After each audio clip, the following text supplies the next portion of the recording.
On behalf of fellow miracles and professors, I would like to welcome you to MYRA School of Business and welcome back to Mysore. Thank you.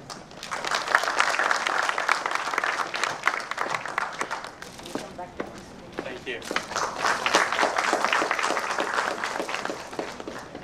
Pleasure to come back both to the city of Mysore, and I kind of realized that I used to work pretty close to this place, and at that point of time we never had these the big highways to just get right in. So I came in and I said, okay, this is where I used to work, and it's kind of good.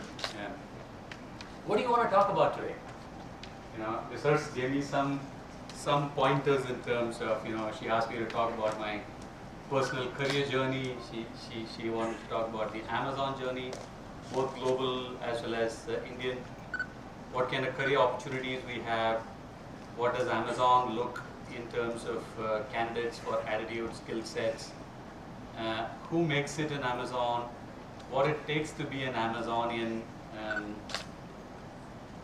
And all of that. So, what will you be interested in listening today beyond what I have? How Amazon probably is taking on the rest of the players, the competition, for example. Courtesy, especially in the developing nations, for example, because in some of the developed nations like China, for example, you've already seen a little bit of advantage. How much of Amazon strategy do you already know? Whatever is available on the internet. Okay, then I can talk whatever I can. So. Then I won't disappoint you. If you know more than I do, then it's a problem. So, so Amazon strategy globally, right? Let me try and cover this as we talk. Anything else? Probably easier. What else? I have a question. It would be great if you could talk. I would like to know about the Amazon view of the Indian e-commerce industry. Like Flipkart has its own view and Snapdeal has its own. What is the Amazon view? What's their view, by the way? Sir? What is their view? I'm asking this. Okay. I want to know about the Amazon view. Okay. About the Indian e-commerce industry. Sure.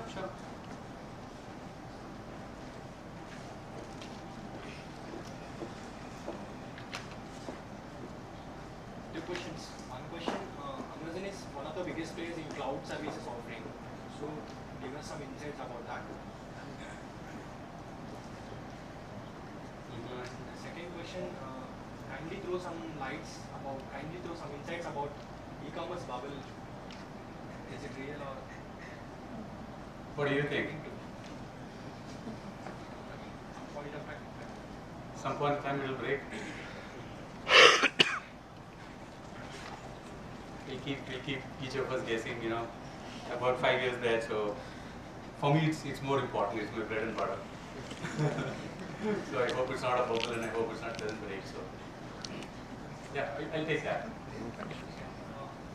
Several e-commerce companies like Flipkart and Snapdeal are acquiring mobile analytics startups, and Snapdeal acquired luxury, e-commerce company from the fact. So does Amazon plan to acquire any startups in this space? Well, I don't know the answer. If I knew, I'm not going to tell you. But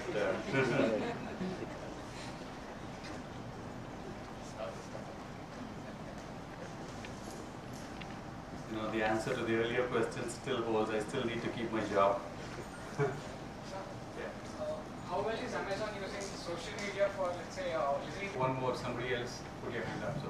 You have learned something from India during your course of operations here in India, especially logistics, what you call the delivery. How practically are you, implementing those? On PowerPoint, so let's keep it that way. So we have what, 60 minutes? Or till 12 o'clock, whatever time it is. So stop me when I have to stop, when I have to be stopped. So that makes it about 45 minutes.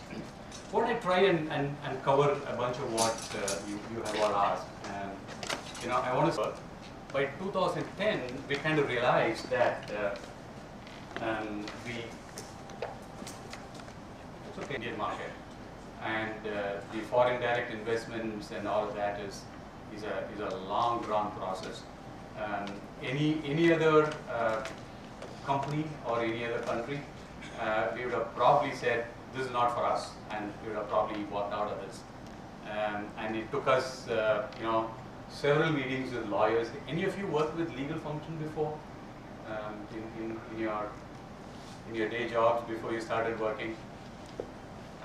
So working with them and is not easy. And then we had this marketplace model. So somewhere in 2012, we launched the cloud computing business in India. In 2012, we again launched Zungli.com, which was at that point of time a price comparator site. Today we don't do price comparisons at all anymore. We do a little bit of price comparison, but we are beyond price comparison. The intent is to have people like you and I actually sell, and I'll talk about that a little more. And then in 2015 we launched the Kindle business in India, both the devices and content. And in devices, we don't do the Kindle Fire device. We very much have decided we will keep it to ebook readers. In all, it's not about building just another app, right? I mean, today you see, my personal pick with journalism and economic times in particular is, the rise and fall of .com in the late 2000s was to some extent facilitated by economic times and probably Washington Post and others, right? People say that this is this new food delivery app I'm creating. I got $100 million funding. Now, creating an app is not a very difficult thing. A lot of you are technologists, and it's fairly easy to do one. It's about how you work from the customer and behind. I've heard during the early days of Amazon, Jeff Bezos, the founder CEO of the company, when he had meetings, there would be an empty chair in the meeting room. The empty chair connotated the customer sitting there. So anything that we would discuss, he would say, let's imagine the customer is sitting right here in this empty chair. Would that make a difference to that customer or not? If it didn't make a difference to that customer, let's not have that discussion here. So, for one of the things that we have steadfastly been telling ourselves is, we won't be worried about competition. That's not because we are absurdly positive about what we do. We say that if we spend our time worrying about our customers, we are probably better off creating a world-class product and a customer-obsessed company than being worried about why is this Flipkart or Paytm investing on what they do. So that's a big deal. But if you look at today as a country, the internet penetrations is so high. You go to any part of the little village, people are using mobile phones. Now, they may not necessarily have your desktops and all of that, but your mobile phone is a huge lever. You can do a whole lot of things. Like somebody was asking me the other day, what would you do as an HR leader, for a business like Amazon or Amazon India? I would say if I don't do anything else, I'll at least make sure that I understand what's happening in the overall economy and in the overall space in terms of what the company should be worried about. So, for example, what I'm saying is, if I were the head of HR for Motorola at one point of time, I'd have probably realized that Apple was very quietly hiring on the side from Motorola, and they were taking away so many of my people, and it was very easy to brush off Apple at one point of time. People said this product is never going to go off. They fired their CEO. They had a bottle drink company guy come and run it. Oh yeah, that's very easy to say. But if only somebody had noticed that they were building a huge one, and then you don't need anything else. The iPhone is not a phone anymore, right? I mean, you can do almost pretty much everything other than getting married and having kids. So I keep thinking of it this way. I said, if I can add value in finding out things which today's internet technology can or cannot, that's such a big deal. So Internet of Things is a huge lever, right? You've all heard of Internet of Things, right? And it's there's you probably you also heard of this concept called if this then that. Have you? IFTTT? Yes. Right? It's phenomenal how things can move from one device to another before even you realize what you're saying and what you have not said, right? It only takes for a former cricketer to write something really stupid on Twitter. Within 2 seconds, it goes around the world, and then you say, my 2-year-old cousin actually took over my phone and wrote something on it, and you can actually blame a little kid because you wrote something stupid. So that's what if this then that can do. For example, I can load my photograph on Instagram, and then Lakshmi can find it on her Facebook if I have her connected. So we have a phenomenal product in our Kindle devices. It's just not the e-books and all that. This is called the Echo. Have you heard of the product called Echo? Yes. Yeah, some of you have heard. It's better than Siri. Somebody would say, Siri is there, but why do you need an Echo? What Echo basically does, it's a cylindrical device. It can sit in the middle of your living room and pretty much be the guru of anything that you want to know. You can actually ask, today the Echo only responds to a keyword, Alexa. That's because there has to be an intonation to it. So Alexa is, there is an intonating sound into it, so it kind of picks up, and you can say, Alexa, tell me what's the weather in Bangalore today. Probably Alexa will find it difficult to say that because even the Bangalore Meteorological Department can't say it. But if you were to ask what's the weather in Manhattan, it'll probably be able to say because it picks it up from the cloud. So it actually gets connected to your cloud in several ways. It can play your A.R. Rahman music if you want it. It can play KJ Yesudas for you.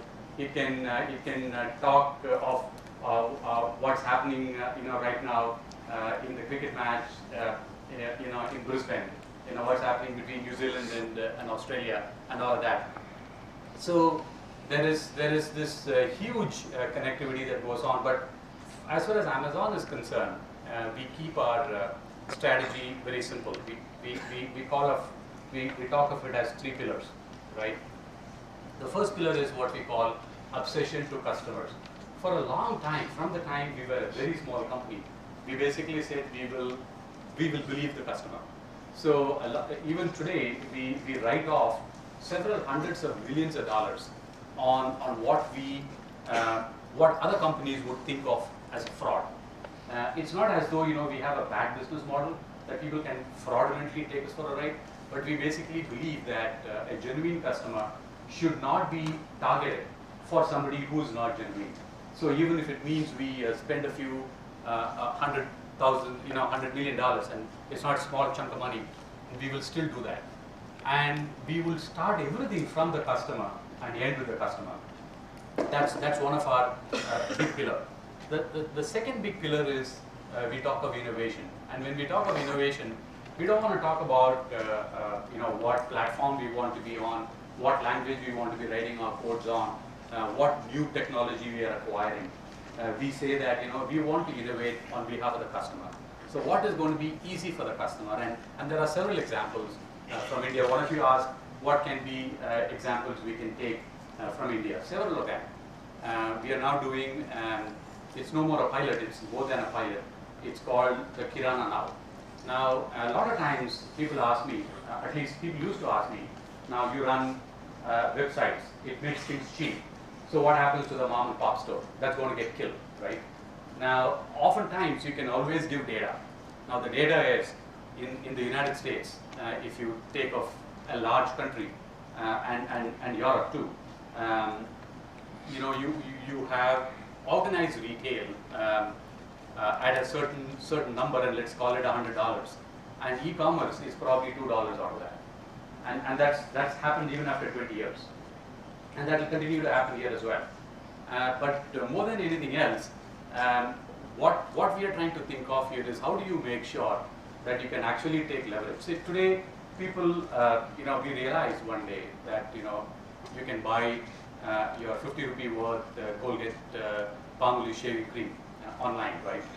And then you buy it, and by some way or the other, our internet protocol picks it up from Mumbai. So it has to get shipped from Mumbai. It takes 3 days to reach you to Mysore. And for the 50 rupee Colgate Palmolive, you're probably spending shipping charges of 200 rupees. And it's going to come back 3 days later. So we said, what can we do otherwise? So Kirana now is basically a product that has listed several mom and pop stores around the region. And you can actually, if you are subscribed in a certain pin code today, you can pick up anything you want from a neighborhood store and you'll get it in 3 hours time. That was something we innovated, and then that got translated into New York today. So in New York, Manhattan, Amazon is able to deliver within 2 hours of an order being placed. And in India, you have people that deliver stuff to you in a variety of means. Predominantly people come in motorbikes. In parts of Kerala, we have our delivery agents using a boat. In some other places, people go in an auto rickshaw. In some places, there are runners, pretty much, going here and there, and that's what we did in Manhattan. So what we did in Manhattan was pick up some from nearby stores, and people use bicycles to move really quickly, and motorbikes, and go deliver. And that was a huge hit. So that was, and we said, whenever we innovate, we want to innovate on behalf of the customer. So that's the second pillar. The third one is we want to think long term. As a company, there is a saying that we go, and each of us, and I don't know if you've heard that before, we say that we are okay to be misunderstood for long periods of time. Now, that can be construed as being somewhat arrogant. It basically says, what, I know more than you, you don't understand what I'm telling you now. At some point in time, you'll understand what I'm telling you, and I'm willing to wait. That's not the intent. The intent here is basically to say we are okay to be misunderstood for a long period of time. Meaning, we are working on a few things which doesn't make sense today to either the investor or to customers or to the internal company. But we will think long term. That's the only reason why today, if you look at just published data on the internet, when Amazon started listing in NYSE or in NASDAQ, one of those two, NYSE I think, in 1997, it was a $2 stock, and for a long time the stock was $7, $6, $8. I know a lot of friends of mine that said, Raj, when the dollar hit the $10 mark, I went and sold it. Because they still made a 30% profit on that. And today the stock is anywhere around $620 to $640. And imagine if you had invested $1,000 in not 100 years ago, not when I was born, just about 20 years ago, you're probably worth 600 times of the $1,000, right? So that is what happens with thinking long term.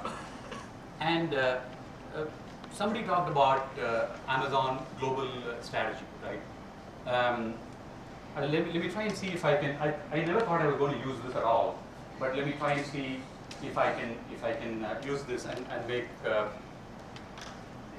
See, if we need to grow, and this was something we call this the flywheel, right? We call this the Amazon flywheel, and you can actually use this flywheel to do anything, and I'll explain how that works. Let's talk about growth, right? We basically decided growth happens with a bunch of things, right? Firstly, you need, from a retail business, there are 3 simple things that we talk of. We say we need to have selection, we need to have convenience, and we need to have pricing. 3 things. These are absolute retail basics. And do you have enough selection? Can people go and buy things quickly? Is there convenience? Can they check out really quickly? And is there a pricing in terms of convenience of pricing? So we talked about we said for growth you need selection. right? Now, selection alone is not good enough. Good selection, means that you have positive customer experience. So this leads to that. Now, positive customer experience means, for a long time, Amazon never advertised anywhere. In the US, advertising was, why would we ever advertise? It's word of mouth, people know about us. So, positive customer experience then led to higher traffic. And when you had higher traffic, what it basically did was broaden more and more sellers on the platform. So today, globally also, more than 60% of our sales come from the seller business. So that's the third-party seller business. So it's basically a virtuous cycle, as we call it. So growth happens. For growth to happen, you need to have great selections. If you have great selections, you have great customer experience. You have good customer experience, there's going to be more traffic. If you have more traffic, you'll have more sellers. If you have more sellers, you'll have better selection. So it's basically what we call a flywheel. Then we said, in order for all of these to happen, we also need low prices. Right? We said in some ways, if you have more sellers, you will have more prices. Tell me a world where somebody will say, I don't want anything cheap. For example, somebody would say, no, this Reynolds pen, I will only buy if it is 250 rupees. If you're selling it at 24 rupees, I'm never going to buy it. Is anyone going to say that? So we basically said that, when I have more sellers, I will have more, at a lower price. And the lower price also would mean lower cost. You can actually put it either way, right? It would mean lower cost and then lower prices. And then you're based on this, you're innovating. If you don't innovate, you will not get lower prices, and then that also leads you to growth. Simply, this is our strategy. If you look at our any of our businesses, be it the retail business or the cloud computing business or our digital business, this is our strategy. So we say that if we innovate on behalf of the customer, and if you innovate, you get lower prices, and you will get lower prices because you get lower cost. And if there is a lower cost, you have higher sellers. If you have more sellers, you get more selection. And the flywheel. This is what we call the flywheel. And we can actually use this flywheel in any manner that we want. This is one thing, and I thought I covered a bit of Amazon strategy globally. I talked about a little bit of India strategy as we talked off, and what did I miss?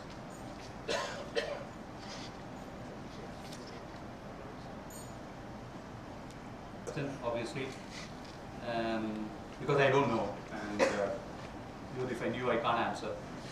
What is Amazon's view of e-commerce? We believe we are here for the long term.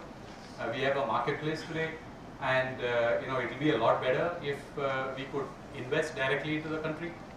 We cannot, but we're not going to stop because of that. We'll find out legally acceptable ways, legally approved ways of doing business in the country, and we will continue to do that. We have I talked about Kirana now, which is a great platform to start off, and a lot of these get done with technology. And we also realize that at the end of the day, when you're a customer, you're looking at delivery. You need to get the stuff on your hand. Sometimes customers don't mind waiting a little longer, and sometimes customers don't want to wait any longer. So we have the opposite of net neutrality there. You pay a little more. You don't have to stand in the queue of Tirumala, and you get a faster Russian and all of that. So we have several thousand associates that go deliver. We now have we have loans for buying not just motorbikes, but those little trucks, the Apache, I don't know whatever they call it, Apache, whatever, those kind of trucks. So we provide interest-free loans for associates to buy their own. We also have, in terms of innovation, local entrepreneurs who want to create their own little eco-structure of delivery. For example, we have this guy in Hyderabad. I met him 3 weeks ago. He used to be a salesman for a chit fund company in Hyderabad, a large chit fund company. He used to work there for some 20 years. He was their salesperson. He made about 15,000 rupees a month. And he pretty much knew all of Hyderabad. And then he chanced upon this advertisement that said, you know, do you want to be an entrepreneur? And now he's an entrepreneur. He now has about 300 people that work for him. All of them are delivery agents. And his job is basically act on behalf of Amazon to collect stuff and deliver. He does such a good job of it. He believes that in a year's time, he's going to expand across all parts of South India. He's probably going to employ, he thinks, 5,000 people in 1 year's time. And I said, oh my God, this is, my legs are aching already. You know? And that's some of the stuff they do kind of well. So that brings in what I would call the entrepreneurial spirit in them and all of that. So I've covered some of the questions. I was asked to talk about my personal journey. I don't know if there's any interest in you to do that. I mean, I've been in HR all my life, so I'll not even talk about it if there's no interest. Let me know. You don't have a choice. No, I don't want to bore you if that's going to be boring. I mean, no one hired me to do anything else. I've been in HR 28 years now, and I don't even want to talk about that because people will then start thinking, okay, so you must have been born what in 1945, and you're probably 110 years old, and somebody asked me, how come you only have an 11-year-old son? And I said, all right, so that's a question I need to ask, and that's a question for my wife and I to talk about, and not for you to ask me. Talking about HR, I have one question which will help the students also. You have worked for a long time in HR for manufacturing, now into technology. So as you can see, the knowledge level of the employees that you are hiring has evolved over time. How have you made adjustment or deal with it? Yeah, the question is how have you made adjustments to deal with it? Every day in the morning when I wake up and I look at my mirror and I shave, quite often in Bangalore the power goes off. But when there is power and when I get to shave, I ask myself, okay, not bad Raj, you have another day's job to keep. It's I still remember I used to be in the Mysore factory here. We had bought that factory. I was with Hindustan Lever then. We bought the factory from General Foods, and it went through several name changes, and it's a bit of a fun. When I came in, we had to change the name to Brookborn India Limited. So we went to the factory inspector and said, Kothari General Foods has sold. We are the new owners. Please change the name of the factory, and this is the license. So they changed it. In about 6 months' time, Brookborn and Lipton merged. The name of the company changed to Brookborn Lipton India Limited. So I went back to the factory inspector again and said, okay, we changed our name, and please give us a new license. So they looked at us and they did that. And about a year from then, Hindustan Lever became all together. The name changed again to Hindustan Lever. This time the guy said, you got to make up your mind, guys. You can't keep changing your name every year, and don't keep coming back to us. Now, you don't do all that anymore. This is all done electronically. But in terms of, and I like to tell it as a story if that's okay with you, right? I remember the first time while there was technology, and I was telling Mr. Bakshi, the aroma at back facility that they had in the factory there, which basically meant it was a coffee factory. And I took my mom once into the factory, and she said, "Oh, I can smell tea here, Raj. It's so good." And it was Brookborn, right? And she always knew Brookborn was tea. And I said, "Mom, you don't have to please me. We don't make tea at all here. We only make coffee." And she said, "Oh yeah, I can actually smell coffee." I said, "No, that's still wrong. You can't smell coffee because we actually don't even let the aroma out." And what they did was when they roasted the coffee, they actually captured the aroma. And when the instant coffee was made, and we used to pack them in tins for for the international market, and the aroma will get added back into the tin. And when you actually open the tin for the first time, the fresh aroma will hit your face. After that, the coffee will actually smell lousy. Have you ever tried to smell brew?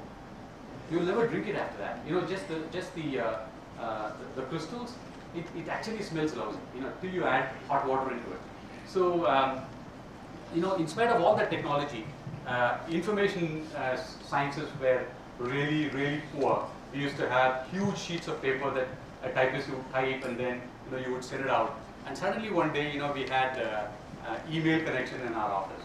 So that was a big deal. So the factory manager, who had pretty much run a factory all his life, and he was a shipman, ship master prior to that, and he would often refer to first engineer, second engineer, who's in the top deck, and he said, there's no deck here in the first place. And then he had this email, and so the computer was installed, and the hard disk and all that, and then the mouse, and then he suddenly called me, and there was a guy called Jay. Those days were very active, and so he came and said, so इसमें मोस कौन सा है? I said, मोस? नहीं वो मोस बोलते रहता है, तो कौन सा है? Then we said, oh, this is the mouse. अच्छा, ये दिखने में चूहा जैसा है, तो इसीलिए इसको mouse किया जाता है. So and from there on, he would send an email to his boss, and then he would book a long distance call, and he would say, Mr. Shom, I just sent you an email, please open it and see it. And for a long time, he didn't quite realize that, how could you ever send a mail without a postage stamp on it, right? So that's how a lot of learning has been. I had to learn after a long time the difference between a mouse and a keypad. But from there on, a lot of things are automated today. A lot of our onboarding is automated now. It's all on the app, and you kind of get worried because people are not looking at anybody else on their faces. Everybody is looking at their handheld devices, and it's also convenience, right? If you don't want to talk to anybody, you can look at your handheld device, even if it is not working. You're just looking at it and kind of moving things around, and then you're talking as though you're keeping it in your mouth, as though and suddenly the phone rings, and somebody is going to wonder. I mean, you're already talking how come the phone is ringing, that kind of stuff. But at the end of the day, I think, Professor, engaging is still a very personal thing. We have changed a lot now. A lot of onboarding is happening with our apps. A lot of education. I remember during my Hindustan Lever days, we used to have 4-week courses. There was a training center called Gulita, beautiful place on the Varli Sea face, and you would get sponsored for those courses 4 weeks, and sea facing, beautiful, and you woke up and all of that. Today people can't even sit on a 4-hour course. I don't know how you guys do a 2 years masters. Probably when you start working, you're probably going to say that's not, and then you're bringing it all down. We are having a lot of small chunks of learning. We even have 20-minute modules that you can actually see when you're jogging, when you're in your gym and all of that. That life has become a lot easier. You don't need to. I still remember in one of my other factory days in Hyderabad, I was in Gadkesar, and the salary day used to be a huge event, right? We had about 1,000 workers, and they never had bank accounts. So for 2 days prior to that, my HR department and accounts department will not work, because they basically had to go get cash from the bank, for which you had to have armed security, and 5 people will have to go, so 10 people won't work for 2 days, and they will go to the bank, bring the money, and then you had to have overtime, because for some reason the factory management thought if the money was in the lockers, 3 people have to sit outside the locker and basically keep looking at the lock to see if anybody is opening it. And so that was all employment. And then you had to get the money out and put them into covers. And on top of the covers was the pay slip. And there were about 10 desks. And people, after they finished their shifts, would come and collect their salaries. And as the personnel manager, I had to be there when salary was being dispersed all across the 3 shifts. Otherwise, it becomes a ijjat ka sawal hai. Not for me, but for people that were working. And that was interesting, and people would come, shake hands, touch your feet, all kinds of things. And then, 2 months into my job, I realized a lot of people wanted overtime on the salary day. and you didn't quite understand why it was, because outside the factory there were a lot of lenders who were waiting to take the money out, and these people didn't want to go home, and there were a lot of people that were actually fractured on their legs because they were actually jumping off from the other side of the gate, so they don't have to be caught with the lenders. So things have changed from there on. We have very smart recruiting systems. We have technology that we use machine learning quite a bit these days to see. It's no more smart word matching. There's a lot of difference between I'm proficient in Microsoft to I actually work in Microsoft, right? About 10 years ago, that difference was not all that well known, and a lot of recruiters would bring in people that could write.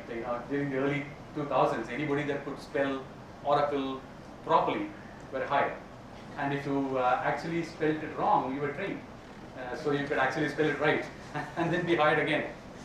So those have kind of changed, but I think human relationships haven't.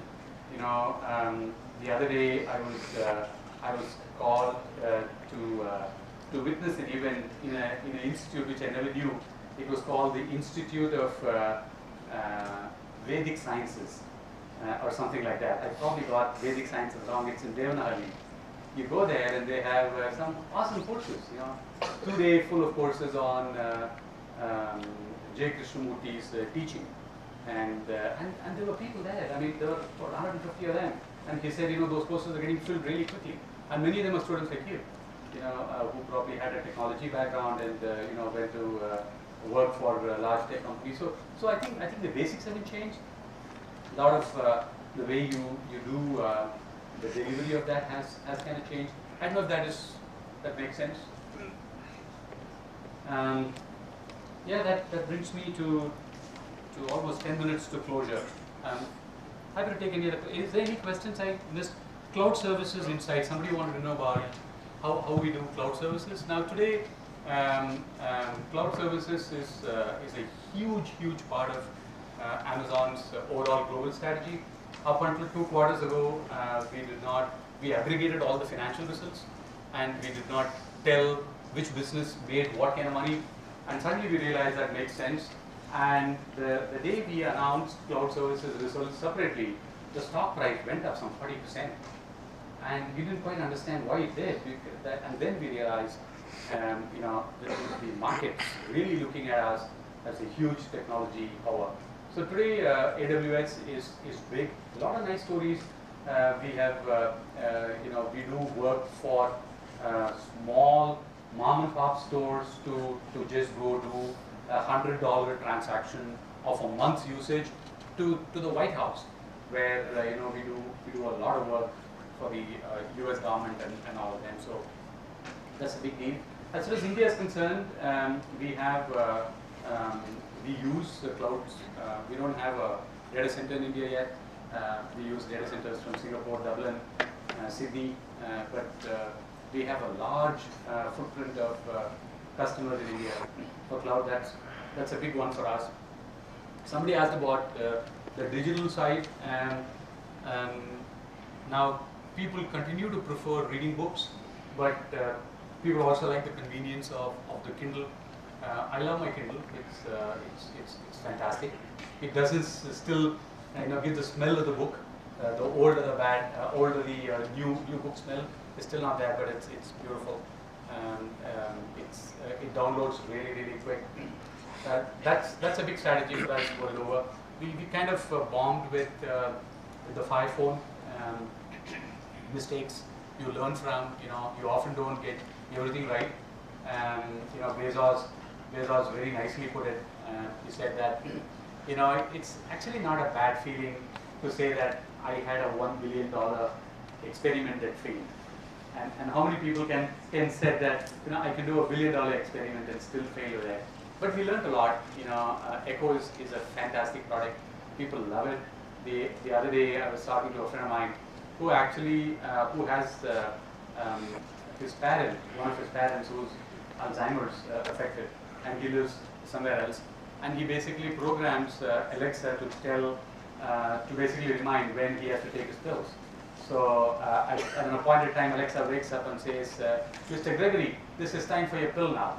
So he goes and eats it and comes back, all kinds of music. So very exciting place. And as a company, we think of the customer all the time. We don't quite think about the customer.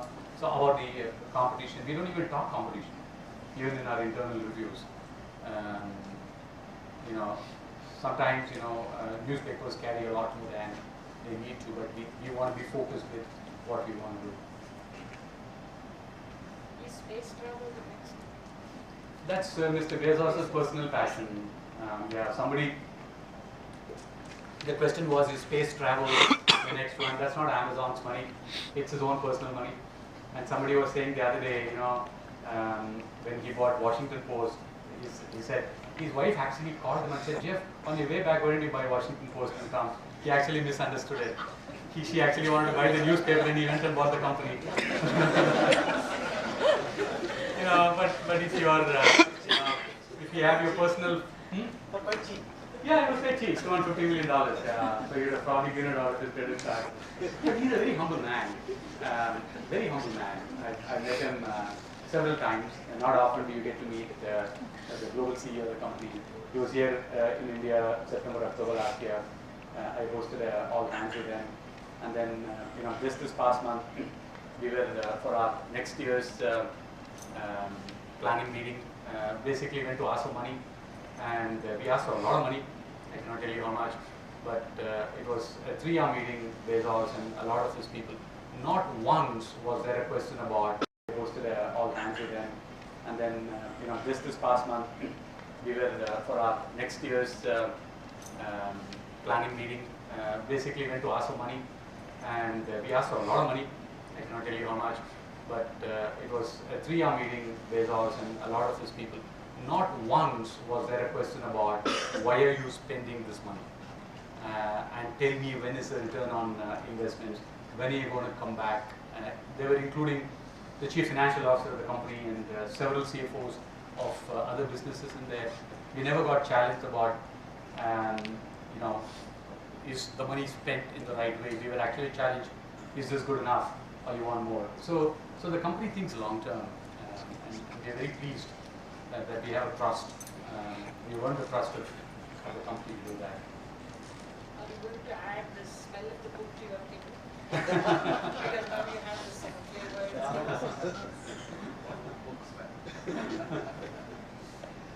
I think there was a question, but I'm going to reiterate that. Women in leadership. No, sorry, I missed and I it. also wanted to know, is there a difference in the strategy, your approach to women enablement, leadership enablement in the US versus India? Because this is a perennial problem, right? So what is it that Amazon's thinking about? Yeah, see, personally, I talk about myself, right?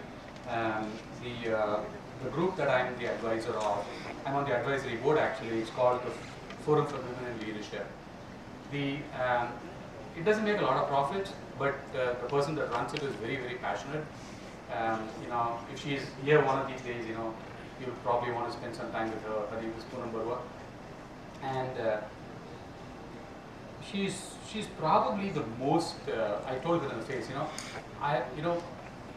without any gender into it, you're probably the most arrogant human being I've ever come across. Male or female. But it's because of the passion that comes. See, the intent is, you need to have women in leadership, so you can make directional changes. You can make influencing decisions on and there. Like for example, it makes a big difference for us, in our retail business. If I look at Amazon fashion, a lot of soft lines that are being sold are for women and bought by women, and it's a huge business for us. And we need to have women leaders that run it. I can't have someone like me sitting and running what should be the women's fashion, or even for that matter, men's fashion or anything else. So to me, it's about it's an economic reason to have women in leadership. It's not like a nice thing to do. It's the most important. We have a long way to go. We have a lot of support structure. We have lots of common groups within Amazon that work on that. We still have a long way to go. We still need to have big leaders. For example, the new global CHRO of Amazon, who will take over in March, is a woman, and she's the only direct report of Bezos. That's a woman, and Bezos says that all the time. You know, this is not good enough. We need more. GE has done a great job there. GE, I used to be the sponsor of the GE Women's Network in Bangalore. I used to lead it actually, and it takes a long time. You know, it's easy, you know, for me to go and say, you know, I go to an engineering college, and in a chemical engineering class, 8 out of 10 people are men. So I cannot hire women, and because if I don't have it now, when am I going to have it 10 years from now? But you go to Germany, for example, it's the other way around. You know, you go to China, it's different, and it's changing now. I think the intent has to be there. It's nice to see a lot of you here. It's you know, 20 years ago you went to XLRI, you will find a lot of men sitting in these classes. So that's probably going to change. We need to do a lot. Women in technology is a big theme in Amazon that continues to attract a lot of attention. We are a technology company. There's this Anita Borg Institute, ABI, if you've heard it, and they're big. In fact, next week they have their big global conference coming up. A lot of things, but we still need to have a long way to go.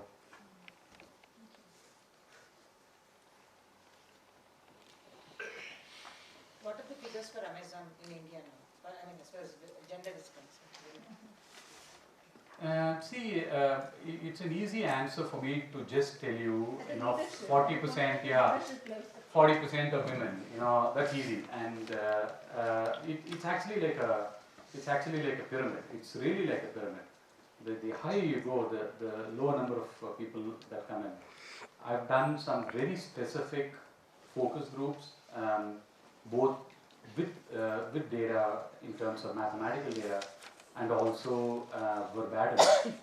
And it's easy to say at a certain stage in their career women take a break, and after that it's difficult for them to come back, and then we need to see how do you enable that restart to happen. So GE, for that matter, they had a program called the Restart.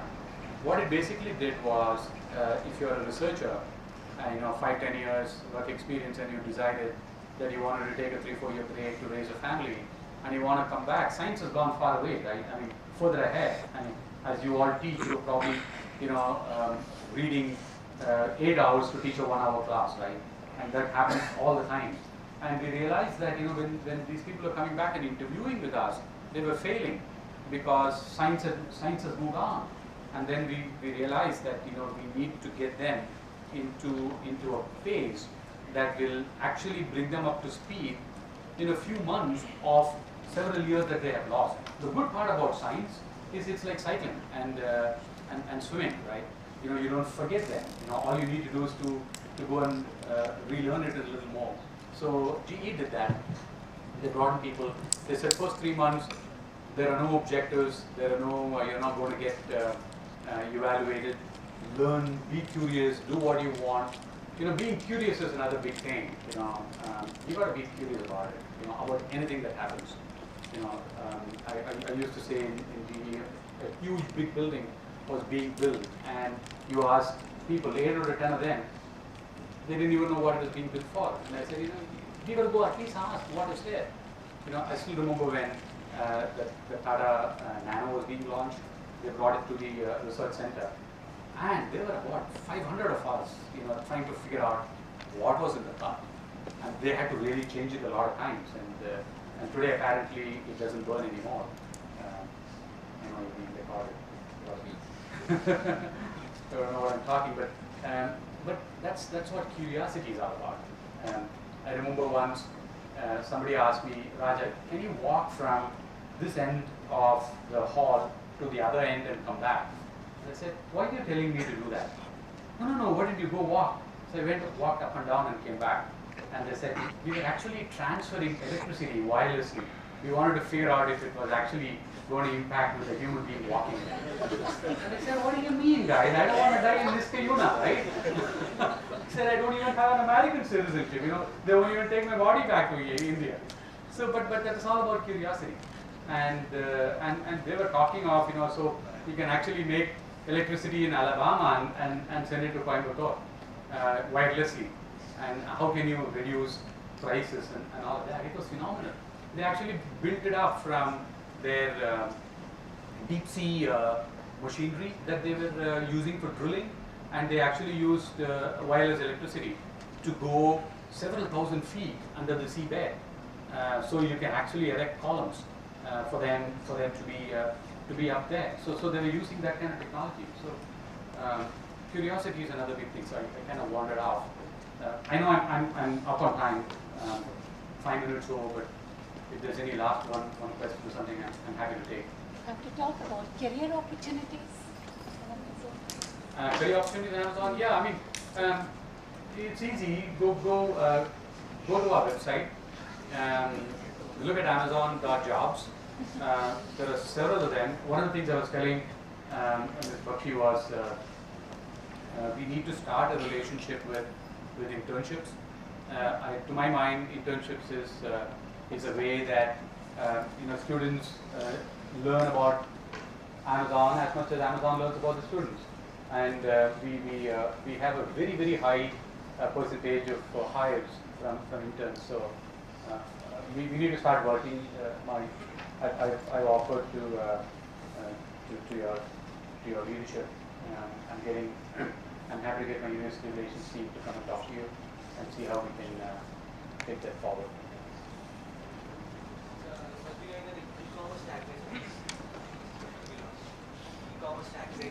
E-commerce taxation? Yeah. How will it affect the landing strategy cost?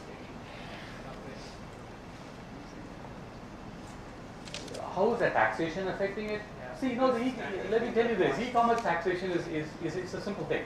What basically the government of Karnataka wants us to do is to collect VAT on every sale that happens and actually deposit that VAT into the government coffers. We are happy to do that. The only problem is, as a platform that provides only sales services, and in a country where FDI is not allowed, where I'm not treated as a seller, I cannot do that. Once I start doing that, that means I'm actually selling in the country, which is unlawful. And I'm saying I'm not raising the invoices. I'm not the one that is selling the goods. So what we will do is we will tell you, who are the sellers who have sold from this warehouse. We will give you that information, and it is for that seller to go and pay the VAT. Now that is, some of our laws are archaic, and that's still being recognized. But I should admit, that there are some good discussions that's going in the right direction. Unlike some people, some politicians saying it's not evading taxes. Taxes are being deducted. VAT is being deducted. The customer pays the VAT. The question is, Amazon cannot go and give it to the coffers of Karnataka government. That's the issue. That's got nothing to do with the flywheel. But true. So you will not evade taxes to have low costs. Cost can be in variety of things. It can be in manufacturing efficiencies. It can be in distribution efficiencies. It can be in higher automation. Gone are the days when you will have a higher price paid for the same service the next year. You're now talking of prices falling, because I'm happy to answer questions, but for those of you that are getting delayed, feel free to leave, go eat your lunch. But yeah. So do you foresee Amazon entering into a cash and carry business like more cash and carry like retail stores are also going on? Yeah, great question. We have in a very small way what we call amazonbusiness.in, and Amazon Business is basically a B2B kind of business, much like your Metro Cash and Carry you're talking about. It's in a small way yet. It needs to see the scale that Amazon.in has, but we are committed to it. It's already there. AmazonBusiness.in is already there, but it's in a very small scale. Folding up, or even just selling off the business to stronger rivals. So, do you see this sort of consolidation happening in the e-tailer segment in India? If yes, why? If no, why not? You know, it's not an easy answer to make. I think consolidation will happen, and not everyone is going to make money, and not every investment that you see in financial newspapers or given to anyone that wants to start up. It's 1 out of 10,000 people that get $1 million funding, and so that means there are 9,999 people that are not. So see, in e-commerce, customer acquisition cost is very high. It's a very high entry bar. There's a very high bar to enter, because you need to do a lot of things. Your customer acquisition cost is very, very high. You cannot survive if you want to look at your your balance sheet every quarter and ask yourself, am I making a profit for everything that I sell? It's a long-term game, and it's not for the faint-hearted. I don't want to talk numbers here, but can put small countries to shame. Small countries' balance of payments problems can get solved by some of the monies that startups are dumping. I don't know if I answered your question, but that's all I can say. The problem is these get recorded, and you don't know which. I don't even know which one it is. So you got to be careful. Next time I talk something lousy about somebody, I need to know that. I don't want to be called Mr. Subramanian Swami. Right?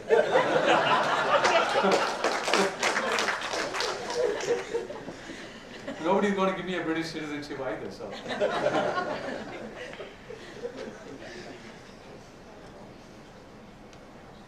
Recently, we heard about the Amazon Seller Flex program. Yeah. The seller directly ships to the customer. Yeah. So I wanted to know the value addition Amazon does and its contributions. Yeah, it's very similar to what we used to have as a vendor flex program in the US. What it basically means is you're regionalizing. India is a vast country, and from a logistics standpoint, we're still not evolved, right? It's still very difficult. For the 150 kilometers that you do from here to Bangalore, in the German Autobahns, you can probably do it in an hour and a half. We still take 4.5 hours. So logistics is a huge problem, and regionalization is very important. Sellerflex is nothing but reaching a customer really quickly. And the value addition Amazon will have is technology. Today, you cannot segregate, physically with your eyes more than 5 to 10, and if you're a superhuman, about 100. And Sellerflex nodes can carry, 10,000, 20,000 ASINs in a day, and you need really smart technology to do that. A lot of our transportation technology does it. A lot of our logistics and warehousing technology does it. A lot of our scanning techniques and where we store stuff does it. So that's a big value add. The second value add is the customer confidence. So at the end of the day, we say that we are responsible for the money that we pay. It's not the seller, and that's a big value add.